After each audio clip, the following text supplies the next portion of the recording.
कि किस बात की अब सुशासन है, अरे अपने राज्य विहार में क्या कमी रह गई है साहिब जी हम बच्चों के व्यवहार में। इसी कविता में हमने आगे लिखा था, एक भाई था हम लोगों का जो पूरे प्रोटेस्ट में अभ्यर्थी था सोनू, और हम लोग को छोड़ के चला गया, सुसाइड कर लिया वो सरकार और सिस्टम के नाकामी से। सोनू के लिए हम लोगों ने एक लाइन गाया था कि क्या कसूर था उस भाई का मेरे जिसने है प्राण गंवा दिया, चाचा नीतीश तेरी करनी ने हम सबको फिर से रुला दिया। रो रहे छात्रों के बाबू मैया, रो रहे छात्रों के बाबू मैया, बेच दिए माल लेके सीट भैया। उस गाने का बोल ये था कि कबो राजद आवता कबो जदयू जीतता। एक लड़का जो तैयारी कर रहा है वो अपने दिल का हाल बता रहा है कि कबो राजद आवता कबो जदयू जीतता, फार्म भरते भरते देखो सारा उम्र बीतता, बाकी मिलत नहीं खे नौकरी कोनो हाल में। भीषण गर्मी के ताप से जो मच्छर मक्खी और सांप से जो 90 दिनों से लड़ के मिल पाए ना माँ बाप से, जो ये सुशासन के अमलों ने उन्हें कैसा ये अनोखा सीख दिया।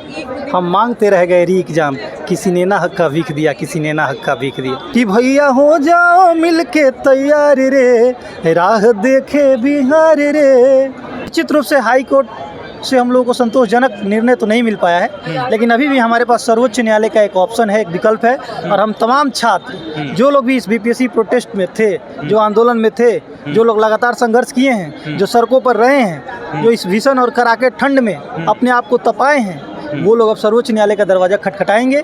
दोस्तों नमस्कार, आप सभी का स्वागत है।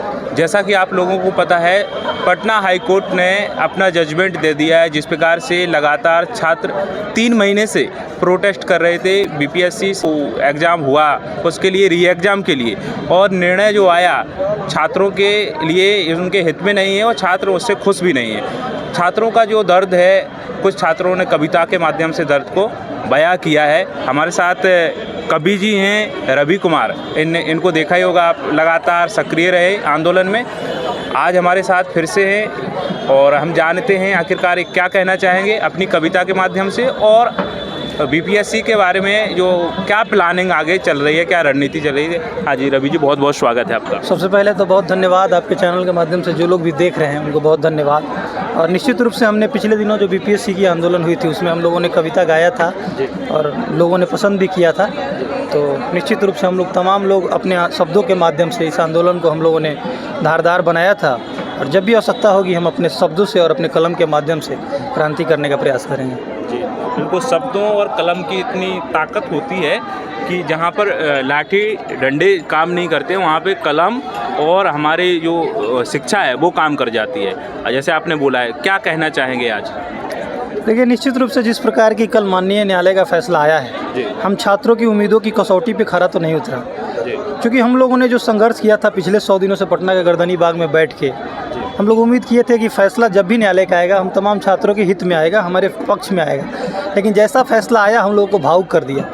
और आपने देखा होगा कि कल पटना से हमारे जो सत्याग्रही साथी हैं उन लोगों का काफ़ी भावुक वाला वीडियो भी वायरल हुआ है, बहुत लोग रो भी रहे हैं। क्योंकि मैं एक कवि हूँ और मुझे अपने भावनाओं को शब्द देने आता है। मुझे ये पता है कि मैं अपने शब्दों से अपने भावनाओं को कैसे लोगों तक पहुँचा दूँगा, इसका मुझे तरीका पता है। तो मैं कुछ भी कहने से पहले एक कविता कहना चाहूँगा, जिस कविता के माध्यम से ही आप चीज़ों को समझ जाएंगे। पिछले दिनों एक आंदोलन में हम लोगों ने कविता गाया था। उस कविता का लाइन था ये कि भैया हो जाओ मिलके तैयार रे, भैया हो जाओ मिलके तैयार रे, राह देखे बिहार रे। ये तमाम छात्रों को कहा जा रहा है कि भैया हो जाओ मिलके तैयार रे, राह देखे बिहार रे। समृद्ध होगा भैया अपना समाज जी, आएगा अब देखो जनता का राज जी, जनता का राज। अब पटना से अब दिल्ली से भरो हुंकार रे, राह देखे बिहार रे। जी अच्छा, अपनी कविता के माध्यम से जागृत कर रहे हैं छात्रों के लिए, तो और क्या कहना चाहेंगे? और भी जो आपकी कविताएं हैं जितनी आपने बताई है। क्योंकि कल जो ऐतिहासिक फैसला आया न्यायालय का, उसमें हमने एक कविता कल बोला था, उसको मैं एक बार फिर पुनः पढ़ने का प्रयास करूँगा जी जी। कि बड़ी कुंठित हो के हम यारो कहते हैं उत्पन्न विकार सही, बड़ी कुंठित हो के हम यारो कहते हैं उत्पन्न विकार सही, ये कहानी है उन बच्चों का सड़कों पर बैठे लाचार सही। भीषण गर्मी के ताप से जो मच्छर मक्खी और सांप से जो 90 दिनों से लड़ के मिल पाए ना माँ बाप से जो, ये सुशासन के अमलों ने उन्हें कैसा ये अनोखा सीख दिया, हम मांगते रह गए री एग्जाम, किसी ने ना हक का भीख दिया, किसी ने ना हक का भीख दिया। जब लगातार 100 दिनों तक वो छात्र वहाँ बैठे रहे और उन्हें संतोषजनक परिणाम नहीं मिला, तो वो छात्र अंतिम में थक के हार के एक बात कहते हैं कि अब सब्र का बांध भी टूट रहा, अब सब्र का बांध भी टूट रहा, हिम्मत ना हौसला जुट रहा। अब अंतिम आस तो न्यायालय थी, बच्चों ने याचिका डाली थी, पर वहाँ भी न्याय मिल न सका, पर वहाँ भी न्याय मिल न सका, बेबस थी न्याय हारा थका। अब सब्र का बांध भी टूट रहा, हिम्मत ना हौसला जुट रहा। अब अंतिम आस तो न्यायालय थी, बच्चों ने याचिका डाली थी, पर वहाँ भी न्याय मिल न सका, बेबस थी न्याय हारा थका। अब कड़क निर्णय की बारी थी, बच्चे के लिए अब जो निर्णय का समय था वो बहुत कड़क समय था, तो वो कह रहे हैं कि अब कड़क निर्णय की बारी थी, सियासत की तैयारी थी। छात्रों ने दिखाया आक्रोश अपना, सड़कों पर उतरकर जो सपना, जब वोट मांगने को निकले परिवार ने ऐसा चीख दिया, तुम पेपर बेचने वाले हो, तुम पेपर बेचने वाले हो, करारे हार से सीख दिया, करारे हार से सीख दिया, करारे हार से सीख दिया। और जब पूरे 100 दिनों का ये आंदोलन देखने के बाद थक हार के न्यायालय का दरवाज़ा खटखटा के वो लड़का अपने घर को जाता है और पूरी परिस्थिति, पूरे प्रकरण को अपने माता पिता और परिवार वालों के साथ बताता है, तो उसकी माँ बहुत भावुक होती है और वो सही समय का इंतज़ार करती है। और वो समय होता है चुनाव का। चुनाव के समय जो प्रतिनिधि वोट मांगने आते हैं, वो वोट मांगने जैसे दरवाज़ा पे आते हैं, माँ देखती है तो उनसे पूछती है कि तुम पेपर बेचने वाले हो, तुम पेपर बेचने वाले हो, तुम्हें कैसे अपना मत दे दे, तुम्हें बैठने के खातिर जालिम माँ कैसे ये चौखट दे दे। अतिकोप भरी आँखों से पिता ने ऐसे ज़ोर से डांट दिया, अतिकोप भरी आँखों से पिता ने ऐसे ज़ोर से डांट दिया, बच्चों के सवालों को लेकर विचारों से उन्हें मात दिया। इतने में पिता का, परिवार वालों का और नेताओं का बहस देख के वो लड़का आता है, बेसहाय लड़का, और वो पूछता है, बेसहाय लड़का ने पूछा कि क्या क्या जुमले लाए हो, अब वोट का समय जो आया है तो हाथ जोड़ने आए हो। इतने में आंगन से बहना ने ऐसा जोर का चीख दिया कि भैया हार गए वो अहंकारी, हमने सत्ता पलट दिया, हमने सत्ता पलट दिया, हमने सत्ता पलट दिया। बहुत लोगों ने देखा है, बहुत प्यार भी दिया है। अच्छा, ये कहेंगे कि अब क्या करने वाले हैं आप लोग?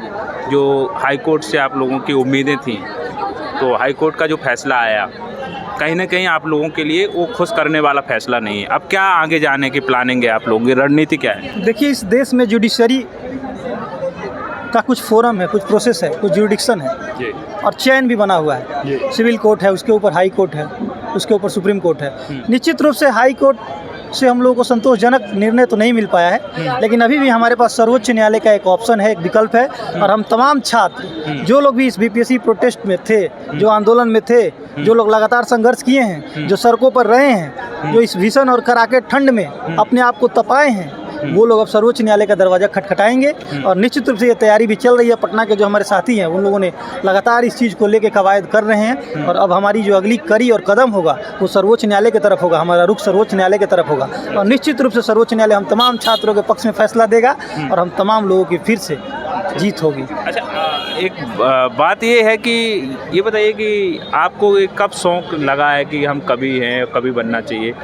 बचपन से ही था कि कुछ ऐसी घटना हुई कि अपनी भावनाओं को व्यक्त करने का एक मौका मिले और कहीं ना कहीं अपने आप से लिखने लगे और कविताओं को? चूँकि मैंने पत्रकारिता किया है, मैंने मास कॉम किया है माखनलाल चतुर्वेदी विश्वविद्यालय भोपाल से जी। और मैं पत्रकारिता जगत में मुख्य संपादक के पद पे बिग भारत चैनल में भी हूँ।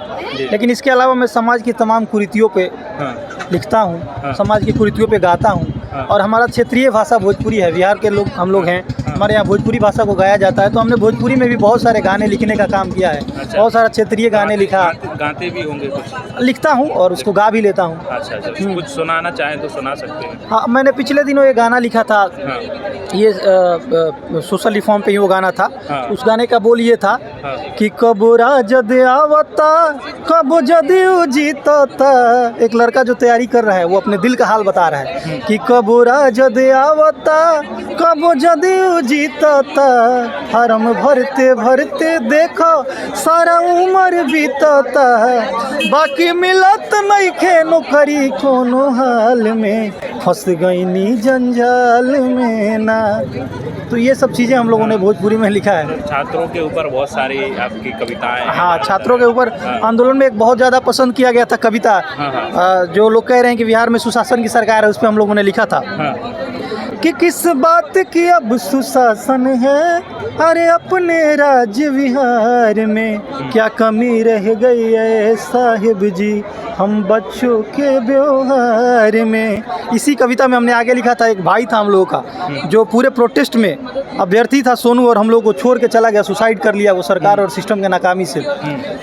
सोनू के लिए हम लोगों ने एक लाइन गाया था कि क्या कसूर था उस भाई का मेरे, जिसने है प्राण गंवा दिया, चाचा नीतीश तेरी करनी ने हम सबको फिर से रुला दिया।